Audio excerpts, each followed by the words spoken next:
মানুষ রিজিকের জন্য হাহাকার, হালাল হারাম বাদ বিচার করে না, আরেকজনের হক মেরে খাইতেছে, চাঁদাবাজি, টেন্ডারবাজি, সুদ ঘুষে লিপ্ত আছে। অথচ আল্লাহ রাসূল সাল্লাল্লাহু আলাইহি ওয়াসাল্লাম বলেন, এই দুনিয়ার মানুষ, তোমরা কি জানো এই আসমান জমি সৃষ্টি করার 50,000 বছর পূর্বে আমি রিজিক লিপিবদ্ধ করে রেখেছি। সুবহানাল্লাহ। আল্লাহ তাআলা কত বছর পূর্বে দুনিয়া সৃষ্টি? আল্লাহ। কিন্তু তারপর আমার রিজিকে, আমার তাকদিরে যা লেখা আছে তাই আসবে।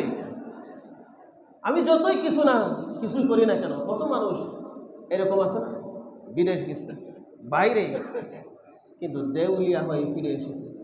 কিন্তু আরেকজন গেছে 1 বছরের মাথায় তার 2 তলা বিল্ডিং। সব কিছু ফয়সালা কার? আল্লাহ পাকের। আল্লাহ সুবহানাহু ওয়া তাআলা বলেন, এজন্য আমরা কোনো হারামে জড়িত হব না। কিসে জড়িত হব না?